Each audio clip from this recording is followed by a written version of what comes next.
hindi natin mapagkatiwalaan yung Miro system. Especially because si George Garcia na naman ngayon ang naninindigan para sa Miro system. So, laglag lang nila ang Smartmatic.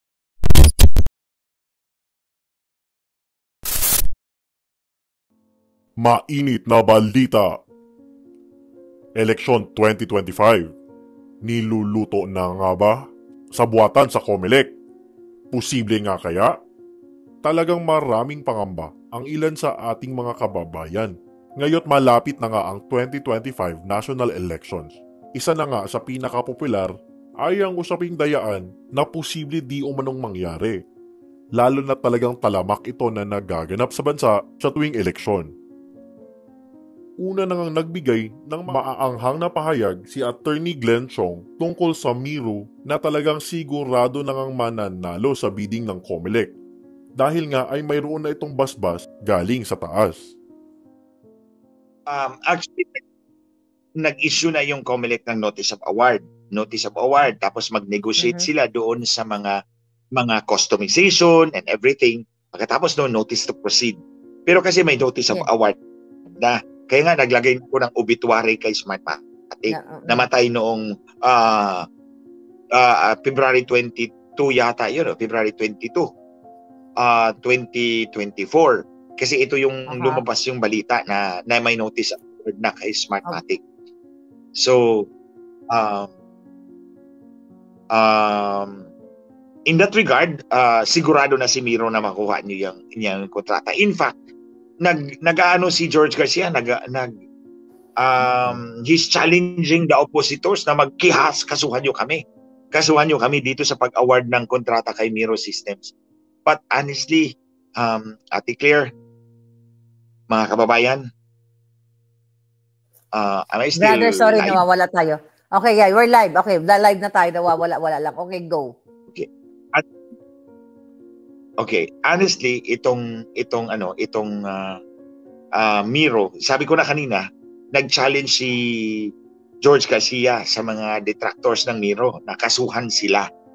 So in other words, kampante si George Garcia, and firm na yung desisyon nila na ibigay kay Miro.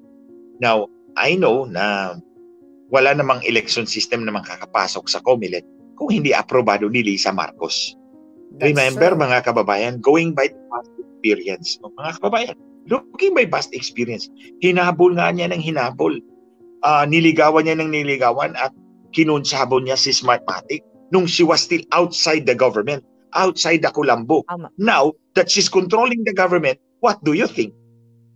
Pakakawalan niya yung election system? Hindi. Hindi nga niya pinakawalan yung election system na outsider pa siya eh. Wala pa siyang power eh. Ginamit lang niya yung whatever influence she can or every connection na meron siya. Ngayon pa kaya na siya na may hawak ng Malacanang. Siya na may hawak ng buong istruktura ng gobyerno with all the powers and the influence there is. Hindi natin mapagkatiwalaan yung Miro system, especially because si George Garcia na naman ngayon ang naninindigan para sa Miro system. So, mga kababayan, laglag lang nila ang Smartmatic dahil lumabas yung affidavit ko na booking sila. Especially now, ngayon. 3 meeting na pala yan. So, mas lalong ilalaglag nila si Smartmatic. Tapos, natandaan mo, Ate Claire, nandyan tayo, magkasama tayo sa LA at that time at binuking natin na si Smartmatic pala ang nagkanulo kay Bautista, sa Homeland Security. They throw Bautista under the bus. And remember, sinabi ko, baka ikaw, Lisa, they will throw you under the train. So, mas lalong... So, mas lalong na-solidify yung kanilang desisyon na ilaglag na talaga si Smartmatic. First, na-booking sila. They cannot afford it anymore. It would be too costly a political baggage for them. Pangalawa, nakita nila, traitor din pala si Smartmatic. Baka traitor rin din tayo. Traitor tayo eh. Pareho tayong traitor blood eh. So, nilaglag na nila. So, nilaglag na nila ng lubusan.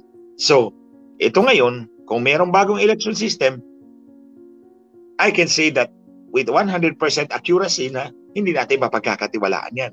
Kasi hindi naman ilalagay yan dyan kung hindi sa basbas ni Lisa Marcos. Yeah. Grabe. So, anyway, Attorney Glenn. Ngayon nga ay umuugong na naman ang mga usaping magkakaroon daw ng panibagong dayaan, lalo pat bago na naman ang magiging service provider ng COMELEC na ayon pa kay Senator Amy Marcos ay talagang katakataka sa pagkakapanalo nito sa bilyones na kontrata para sa 2025 national elections bilang isang lone bidder. Kahit na marami namang alternatibo, dagdag pa ang history ng nasabing kumpanya na di umano'y marami ng pagpalya sa mga makina nito sa mga eleksyong naganap sa ibang mga bansa.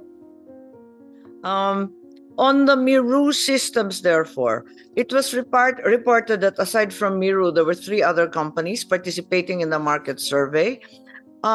Did these other companies buy bid documents? Ano nangyari? Kasi nag-showcase po tayo dyan sa Philippine Plaza Sofitel. Ang dami-daming exhibitors. Tuwan-tuwa tayo because we appear to have so many alternatives. In the end, we had failure of bidding and a single bidder surfaced. Ba't nagkaganon? Yes, Madam Chair, Your Honor. During the first round of bidding, which happened sometime December of 2023, 3 po ang bumili ng bid documents natin. And unfortunately, doon sa 3 yon, isa lang po yung nag-submit ng bid doc sa commission. Yun po yung Miru system. But which after po na ma-determine yung mga sa requirements ng technical as well and the documents, it would appear at that time na disqualified po. Declared ineligible yung Miru during the first. Ang dalawa po ang defects ng kanilang submission. Number 1, yung isang dokumento po hindi po siya translated into English. Second po, yung liability, especially po ng joint venture, hindi po nakalagay na jointly and severally. Jointly lang po ang nakalagay. Very important po, under the Procurement Act, dapat po jointly and severally. So, dineclare pong ineligible ang Miru. And so, pumunta po kami nitong nakaraang January 2024 sa second round of bidding. Sa second round po, Madam Chair, 6 naman po ang bumili ng bid documents. Ang bid document po namin ay 75,000 pesos ang isa.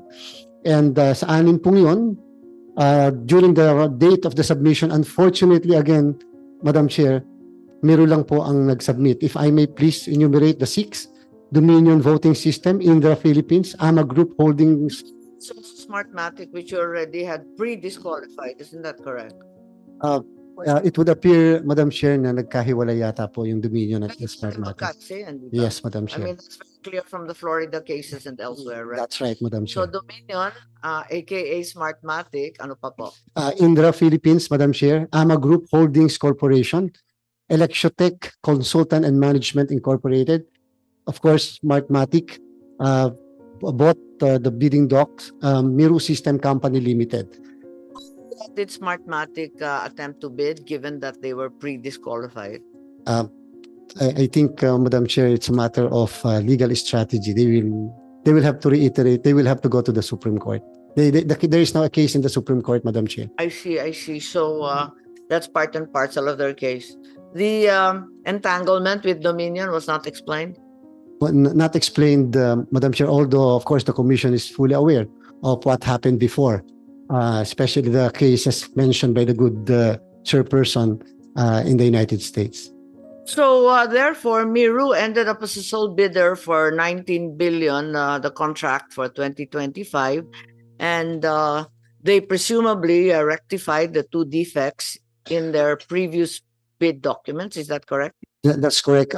During the eligibility part, the TWG and the SBAC of the Commission determined na nag-qualify naman po yung Miru. And then during the post-qualification, the review of the documents naman po, nakita na compliant ang Miru sa technical, financial, and legal po. Pero yung sinabi mo kanina, yung walang English translation, no jointly and severally, na-rectify na yun. Yes, Madam Chair, corrected na Okay, po. so you're pleased with that. However, I recall that even in the first round of bidding, there were already allegations that the track record of Miru was not very good. In Congo, for example, in the Democratic Republic of Congo, 45.1% of all polling stations experienced problems with the technology. In another report, 75% of voting machines malfunctioned in Iraq. And that, in fact, in Iraq, votes were finally counted manually. So, can Miru Systems confirm that some areas in Iraq had to resort to manual counting?